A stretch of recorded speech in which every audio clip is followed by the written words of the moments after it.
If you're a new trader and it seems like every trade you take stops you out and then makes a big move to your profit target, which leaves you thinking, is the market against me? Chances are you don't understand liquidity. And if you understand this one concept, it will increase your trading performance tremendously. In this video, I will simplify how to identify and use liquidity in real time, and then I'll show you how you can implement it in your own trading strategy to become profitable. In this video, I will simplify liquidity, help you identify it in the real markets, and then look at real examples so you have actionable steps after you watch this video to understand exactly where liquidity is. Now, before we get there, what is liquidity? Liquidity is the level where the most transactions are placed in financial markets by institutional and retail traders. The reason liquidity is so important is because it plays a crucial role in determining where we as retail traders set our stop loss and profit target. Now, most people fixate on strategy,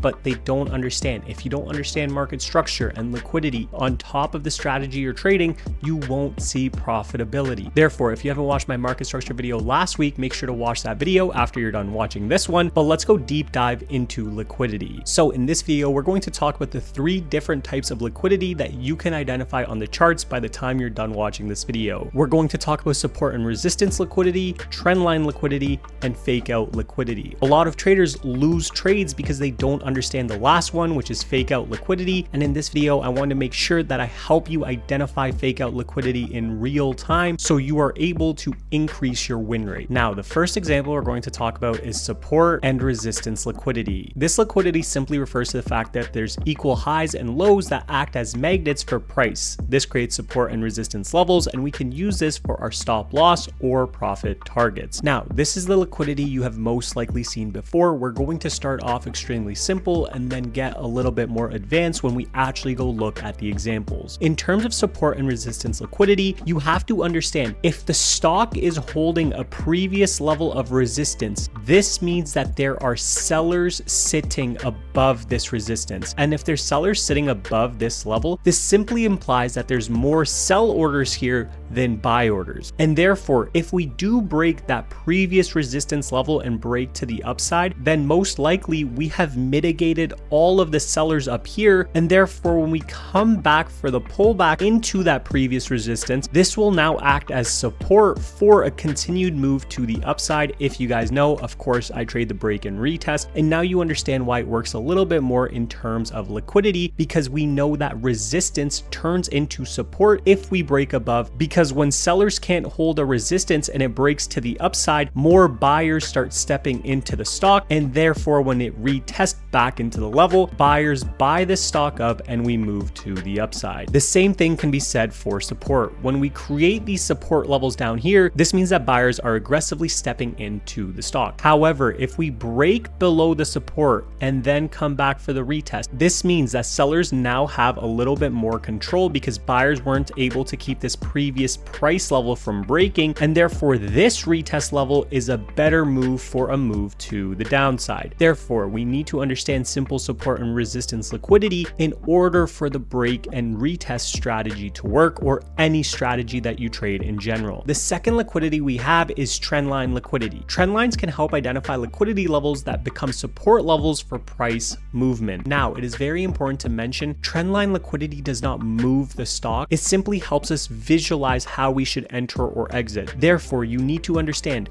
the trade does not move based off of your trend line. Rather, it helps you visualize what is going on in order to have a better trade. In this example here, we can see that we have a trend line forming from here, and we can see that this is actually a flag pattern that I've talked about before on my channel. Once we break out of this, that means buyers have officially stepped in, and therefore on this retest, this should move back to the upside because buyers have to hold this level up after breaking the stock out for the continuation in trend. The highest risk to reward area to enter in is off of this previous retest level, because if buyers aren't able to hold this liquidity level, then we're most likely going to move back into this consolidation period and move to the downside. Therefore, we have to hold this level, and this is going to give us the highest reward for the lowest risk. And finally, we have fake out liquidity. Now, this happens to most traders. They don't understand where the higher higher probability liquidity zone is. Because of this, when they enter, price fails to hold their entry level and stops them out before moving to their profit target. In this example here, we can see that there was a resistance level right here that buyers did end up breaking. However, when we broke it to the upside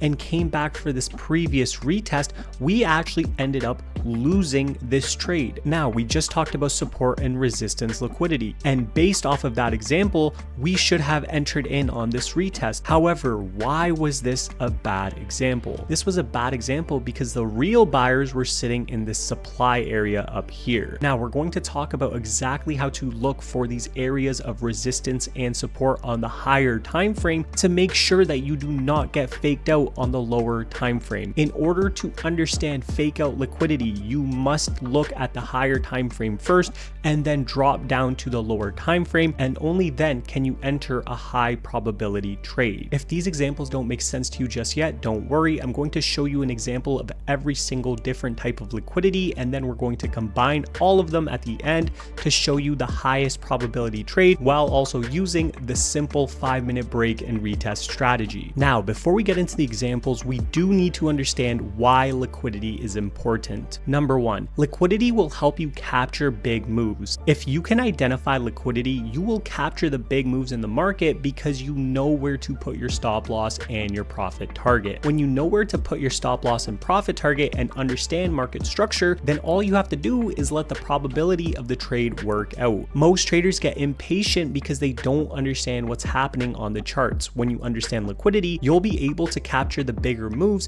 because you know where the stock should move. Number two, you win more. When you understand liquidity, you will take higher quality trades because you won't get prematurely stopped out. Like I said, a lot of traders will stop themselves out of the trade prematurely because they put their stop loss wrong because they didn't understand where the real liquidity level was. Finally, number three, you can actually plan your trades when you understand liquidity. When you know where the trade levels are, all you have to do is plan your trade and then trade your plan. It's that simple. However, you cannot do that if you don't understand liquidity and market structure. Now, with that being said, what we're going to do is I'm going to show you the 3 different examples of liquidity, and then for the final example, we will combine all of these liquidity concepts into one trade so you have actionable steps that you can actually implement to your own strategy to see better results. So the first example we're going to talk about today is support and resistance liquidity. Now, this is going to be the simple one, but as this video progresses, each example will get a little bit more advanced, and of course, at the end of the video, I'm going to combine all 3 of these concepts for the highest probability trade. Now, what we do for support and resistance is the exact same strategy I've been teaching on this channel for a little while now. We wait for the first 5 minutes to open.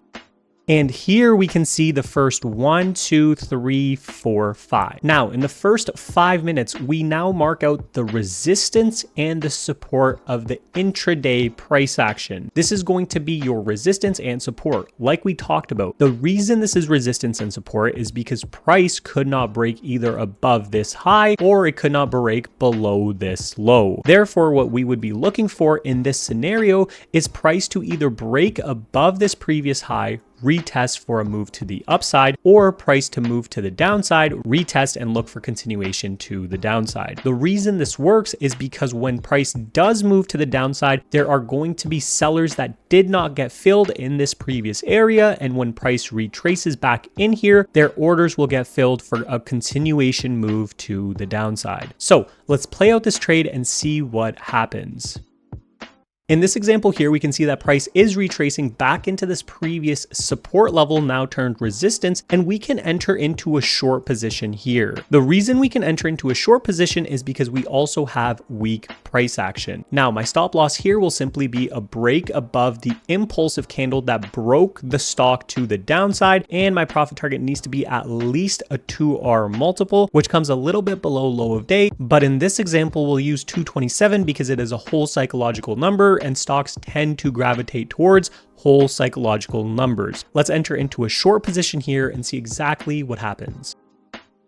As we can see here, the stock moved to the downside and we just made $800. Now, in this example, I want to make one thing very clear. Though the stock did move back to the upside, the candle of the stock never closed above your stop loss, and therefore you should have not gotten stopped out. The candle or the body must close above your stop loss level to stop you out. If it's just a wick, then you want to stay in the trade. That's how I personally trade. So this was an $800 trade. Now let's go over to Trendline liquidity. Okay, so for the second example here, we actually have an example of Trendline liquidity. Now, as we can see on this chart here, we have this kind of consolidation, but in this consolidation, you can see this trend line being formed. Now, for us, we do not want to enter prior to the trend line breaking. This is very important because if you enter before the trend line forms, you may have the possibility of simply just consolidating or even moving back to the downside. What I would be waiting for here is a break of the trend line and then the retest of this previous trend line for a move to the upside. Now,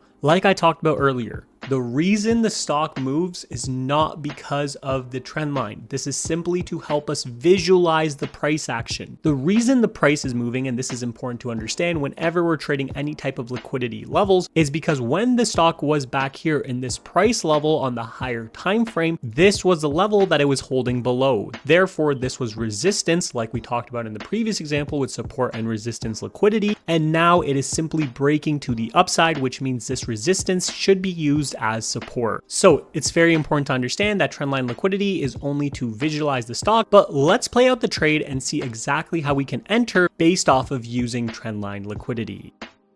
So as we can see here, we just moved to the downside. Now here we are on the 1 hour time frame because we want to look at trend lines on the higher time frame or patterns. And now we go to the lower time frame to actually look for an execution. Here we are on the lower time frame, and as we can see, we are actually holding this trend line with strong price action candles. So what I would be looking for is to enter the trade here, and my stop loss for this specific trade would have to be at a break of market structure or on the higher time frame. In this example here, we can simply use the previous day low because we know the most liquidity sits below previous day low or above previous day high. Now we put our stop loss right here and we look for at least a 2R profit target. In this example here, we can simply target out this pre-market high. This would give us a 3.26 risk to reward trade, meaning for every $100 of risk, we would be looking to make $326. Let's enter into the trade here and see exactly what happens. As we can see here, we're consolidating because we are in pre-market, so this would be an overnight trade. And just like that, we can see that this trade actually did end up working out the very next day. We did have to hold this overnight, so this was more of a swing position. However, this trade resulted in a $6,500 trade by simply understanding trendline liquidity on the higher time frame and then being able to enter it with low risk. Now, this was an example of trendline liquidity. Let's go to fake out liquidity. And finally, I'm going to end the video showing you an example with all three concepts. So let's go to fake out liquidity. In this example here, we're going to talk about fake out liquidity and how to spot it. When we're looking at fake out liquidity, there's three ways that the stock moves. Number one is that the stock will consolidate or range. Now here we can see we're building up support and resistance liquidity. Now we break to one side and we never really come back for the retest, but when we do, we end up breaking the retest level. Therefore, this up here is called manipulation. So you have accumulation down here, you have manipulation when the stock breaks to one side and comes right back into this consolidation phase, and therefore the last step is distribution. This simply happens when we come back for a move, and therefore this retest level is the most high probability. The reason you should understand fake out trading is because if you do get faked out in a retest just from simple support and resistance liquidity, you understand why it happened. You had the accumulation phase, you then got a manipulation leg of the stock up here, and then you had the distribution in which way the stock should actually move. Now that we understand this a little bit more, let's look at the real example. So here's an example on Apple on the 1 hour chart. If you look at the chart here, you can see that we had the accumulation phase right here on the stock. So we had both that resistance and support liquidity, and then we broke to the downside. When we broke to the downside, this right here is that manipulation liquidity. And the reason this works is because when we do move to the downside, sellers are buying in here on that breakout, assuming that the stock will drop more in price. However, when the stock comes back up into that consolidation, all of a sudden, everyone that bought a short position over here now has to stop out of the position, which gives buyers a little bit more control, and therefore they can move the stock back to the upside. Now, when we see this manipulation phase, the next thing we know is that we should be expecting that distribution move to the upside. Now, when we get the distribution move back to the upside, just because we know that we're getting this move does not mean we enter. We have to wait for the retest of this previous resistance turn support and then look for a move up. So let's actually play out this trade and see exactly what happens. So in this example here, we can see when we came back into that resistance now turn support in the distribution phase with a clear trend, we did hold this level with very strong price action, and we can see the buyers are stepping back in. Therefore, we can enter into a long position here with our stop loss simply at a break of this previous candle that held this level, and our profit target simply at this previous high. Now, this gives us about a 2.94 risk to reward trade, meaning for every $100 of risk, we would make $294. Let's enter into a position right here and see exactly how the trade works.